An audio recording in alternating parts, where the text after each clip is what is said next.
Oke, kita lanjutkan pertemuan ke-6 part yang kedua.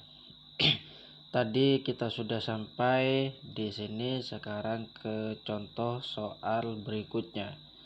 Contoh soal berikutnya menentukan titik berat dari benda pipih atau titik berat bidang. Cara analisisnya ada untuk gambarnya ada di situ. Nih untuk gambarnya. Oke, ada dua benda di situ. Yang pertama Z1 dan yang kedua Z2. Posisi sini dan posisi sini. Tuh.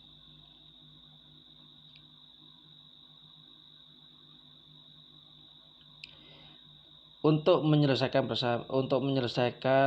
contoh soal ini, kita harus tentukan Z1 luas Z1 berapa, luas Z2 itu berapa, dan luas keseluruhan itu berapa. Itu yang harus kita tentukan dulu. Jadi kita pecah, untuk gambar ini kita pecah menjadi dua. Yang pertama Z1, yang kedua Z2. Ini kita nyari luasnya, Untuk luas Z1, bidang Z1 dia dari sini, untuk X-nya dulu. Dari sini menuju ke sini berarti dia X-nya 4. Untuk Z2 dari sini menuju ke sini, ini 1, ini 2. Berarti 2 dikurangi 1 berarti menjadi 1. Jadi Y-nya 1. Sehingga untuk luasnya menjadi luas L1 sama dengan 4 dikalikan 1. Itu untuk yang luas Z yang ke 1. Hampir sama kayak cara yang Z1. Untuk menentukan Z2 nya berarti kita cari X-nya dulu. Kita cari X-nya di sini 4 sama 6 berarti 2. Yang ini 0 sampai 4 berarti 4. Berarti dia untuk luasnya 4 dikalikan 2 atau 2 dikalikan 4. Berarti menjadi 8. Untuk luas total berarti luas 1 ditambahkan luas 2 menjadi 12. Paham? Sehingga kita asumsikan untuk kita sudah dapat L-nya. Berarti untuk mencari X, posisi X, kita tentukan X dikalikan luas total, sehingga sama dengan X1 dikalikan luas total 1. Bukan luas total tapi luas 1. X2 ditambahkan X2 dikalikan luas 2, sehingga menghasilkan X1 luas totalnya ditaruh ke bawah, dia menghasilkan X1, X sama dengan X1 dikalikan L1 ditambah X2 dikalikan L2 dibagi L total atau luas total. Sehingga 2 dikalikan 4 ditambahkan 5 dikalikan 8 dibagi 12 menghasilkan 4 untuk posisi X. Sekarang untuk posisi Y-nya hampir sama kayak tadi, Pak. Kita balik lagi ke X-nya. Pak, untuk menentukan X1-nya bagaimana, Pak? Untuk menentukan X1-nya berarti luas yang ini, bukan luas tapi X-nya. Oke. Nah, tadi kita sudah bahas, masih belum ya. Untuk mencari X1, Z1 ini sama Z2 yang ini kita cari titik tengahnya. Nah, titik tengahnya di sini. Sret. Untuk titik tengah Z2 berarti dia titik tengahnya di sini, titik tengahnya di sini.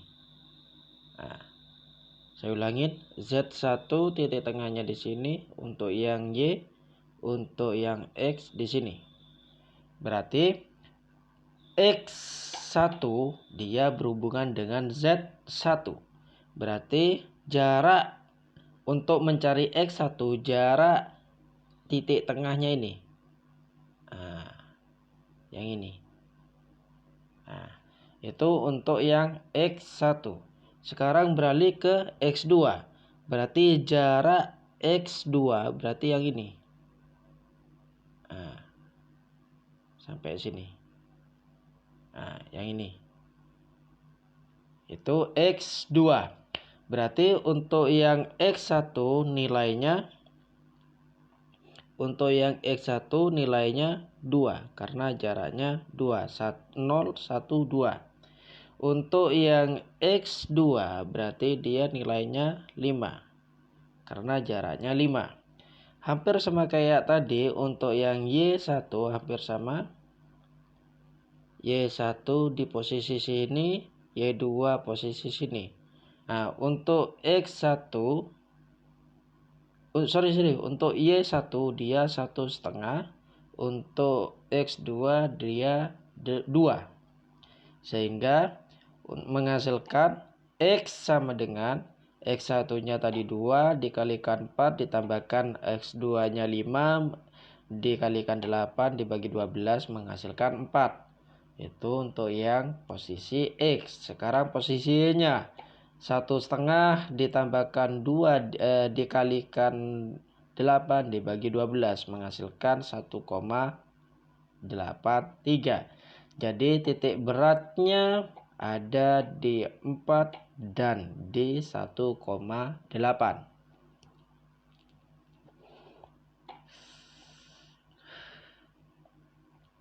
Untuk soal kita biarkan dulu. Untuk soal kita lanjut ke berikutnya. Ini soal masih.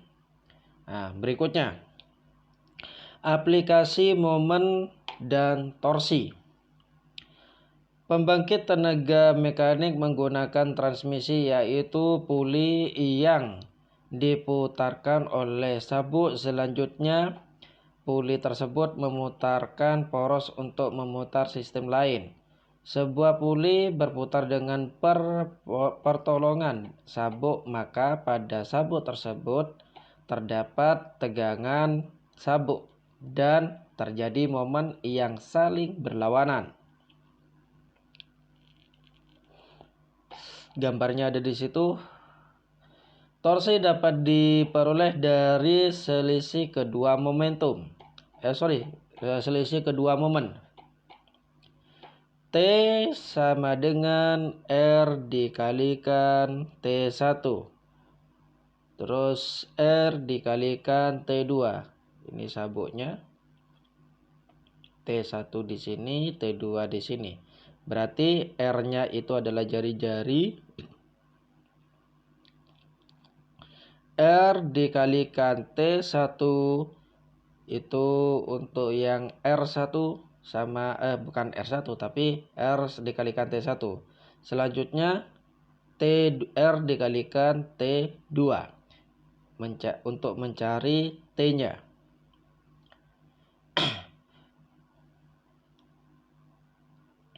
Perbandingan antara T1 dan T2 dapat ditentukan dengan rumus T1 dibagi T2 sama dengan eksponensial mu dikalikan theta. Ini rumusnya. Di mana E atau eksponensial sama dengan 2,7183. Untuk mu-nya hampir sama kayak kemarin, mu K, mu S. Ada mu K, ada mu S. Koefisien gesek. Akan tetapi untuk yang sekarang mu K atau mu S-nya itu antar puli dan sabuk, bukan lantai lagi. Terus untuk tetanya sudut kontak sabuk pada puli, satuannya rad. hampir sama kayak tadi, kita bisa menghitung kalau yang ini rumusnya ada sudutnya terus ada mu-nya. Untuk yang satunya, untuk yang rumus ini dia ada alfanya. Berarti ada sudut alur puli. Berarti untuk menentukan kalau ada sudut alur puli, untuk menentukannya menggunakan rumus T1 dibagi T2 sama dengan eksponensial mu theta dibagi sin alfa.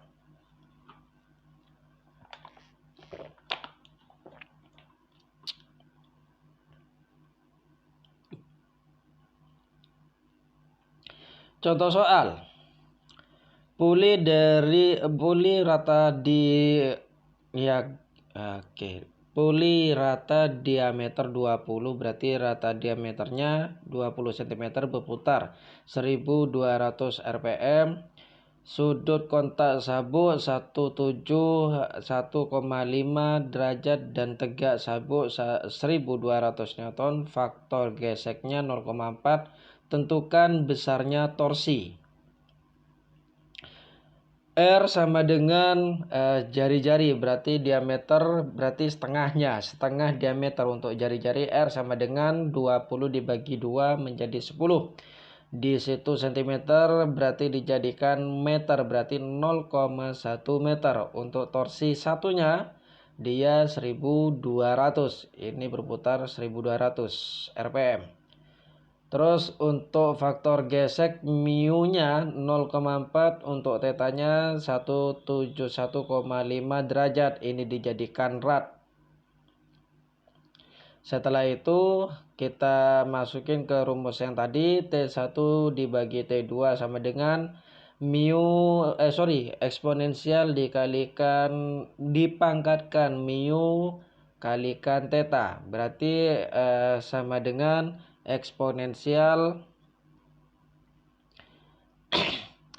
dikali eksponensial pangkat 0,4, karena dia mu-nya 0,4 dikalikan 2,993, sehingga untuk theta, sehingga untuk hasilnya 3,31. Untuk T1-nya kita masukin 1200, kita mencari T2, berarti 1200 ini dimasukkan ke sini. Berarti dia T2 sama dengan 1200 dibagi 3,31 sama dengan 362,5 Newton. Untuk T2 berarti menghasilkan 362,5 Newton. Sehingga untuk menghasilkan T-nya kayak tadi, rumusnya T sama dengan R jari-jari dikalikan T1 dikurangi T2. T1-nya 1200, T2-nya sudah ditentukan, dimasukin semua menghasilkan 83,75. Itu untuk besar torsinya. Sekarang lanjut ke momen putar. Momen puntir. Suatu bahan yang dijepit dan mendapat gaya F yang memuntir, maka akan timbul momen puntir MP atau momen puntir. Besarnya momen puntir sama dengan F dikalikan R jika R adalah jari-jari batang. Jadi untuk rumus momen puntirnya, momen puntir sama dengan F dikalikan R. Contoh soal. Gaya F sama dengan 1200 Newton, ukuran balok AB bulat dengan diameter 42 mm. Tentukan momen puntirnya atau MP.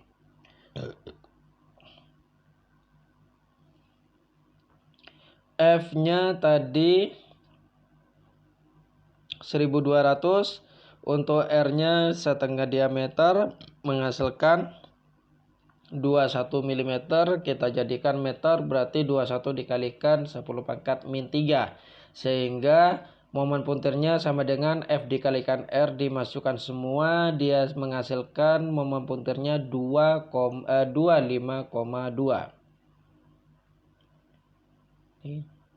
25,2.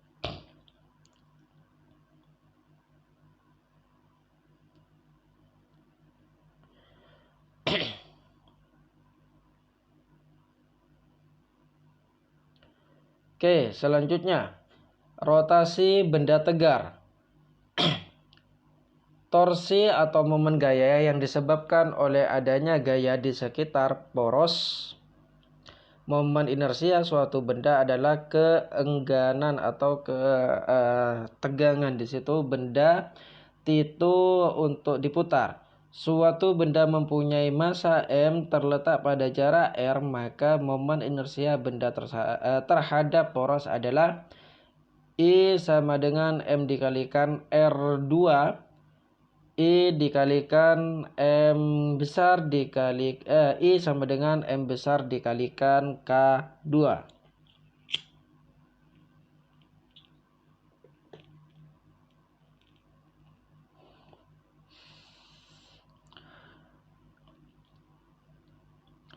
K sama dengan radius girasi. Untuk R untuk K sama dengan, wah ini seharusnya ada R-nya. Yang R itu yang radius. Nah, yang ini R. Radius girasi. Untuk yang K itu jarak antar poros putaran ke titik. Ini bukunya masih ada salah sedikit. Saya lanjutkan, hubungan torsi dan percepatan sudut. Torsi sama dengan I dikalikan A, itu adalah percepatan sudutnya.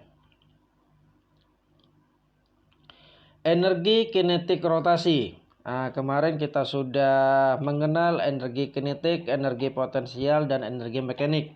Untuk kesetimbangan ini pun juga ada energi kinetik, akan tetapi di situ ada energi kinetik rotasi karena dia berputar. Kalau energi kinetik rotasi, kalau ada putaran berarti dia berhubungan dengan sudut. Kalau berhubungan dengan sudut berarti dia ada percepatan sudut atau omega. Nah. Saya bacakan, energi kinetik rotasi EKR benda dengan momen inersia terhadap suatu poros adalah I yang berputar melalui poros dengan kecepatan sudut omega. Untuk rumus energi kinetik rotasinya sama dengan setengah dikalikan I dikalikan omega kuadrat. Dia menghasilkan pasti joule.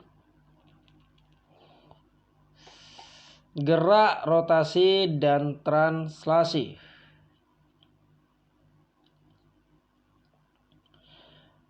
Energi kinetik benda sama dengan jumlah energi rotasi plus energi kinetik translasi.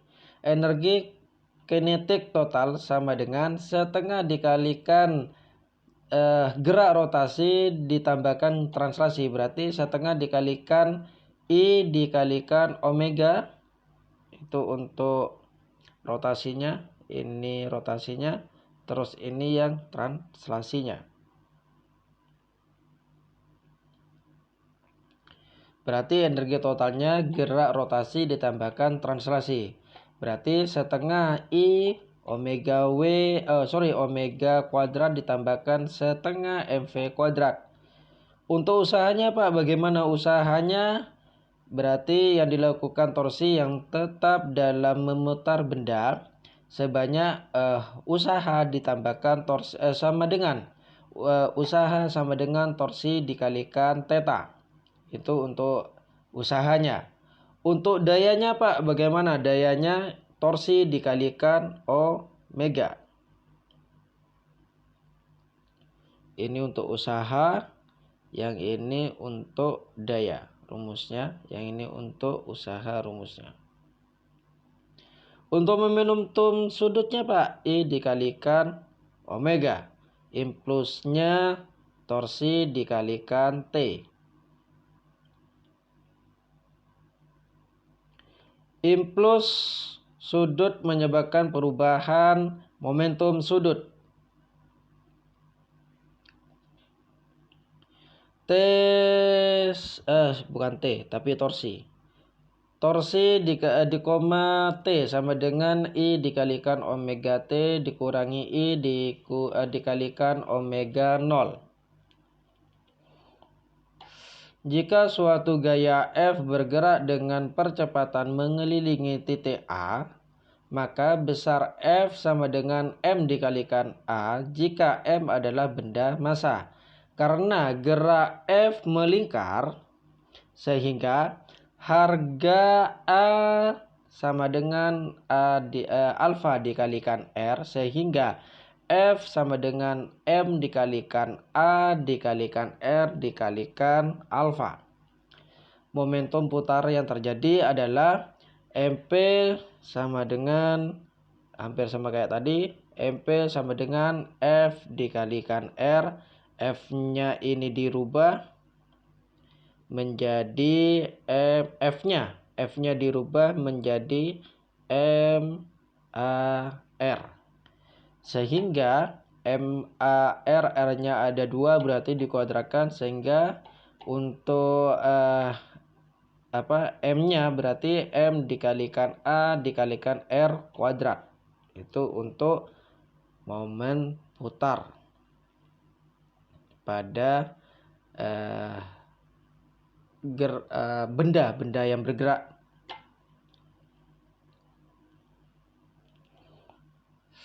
M dikalikan R merupakan harga momen inersia atau momen kelembaban. Jarak massa benda terhadap titik konsentrasi perputaran benda tersebut disebut jari-jari girosi.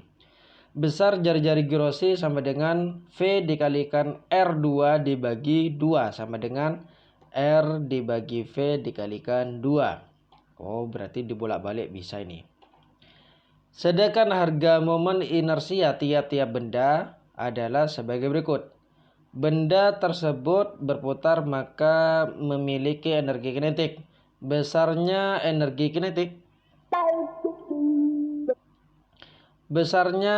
kinetik untuk benda yang mengelinding dapat ditentukan sebagai berikut. Oh, berarti benda bergelinding ini.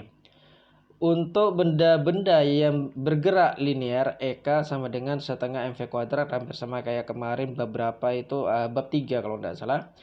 Sedang untuk gerak melingkar, harga V sama dengan W dikalikan R, sehingga V kuadrat sama dengan W kuadrat dikalikan R kuadrat, maka EK sama dengan setengah M dikalikan W kuadrat dikalikan R kuadrat, dan I untuk impulsnya sama dengan M dikalikan R kuadrat. Jadi EK menghasilkan setengah dikalikan W kuadrat.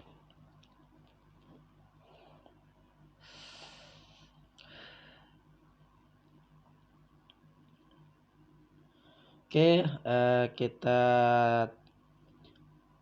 tutup di part yang kedua.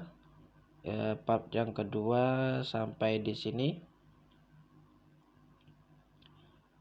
Kita lanjut ke part 3. Saya tutup. Assalamualaikum warahmatullahi wabarakatuh.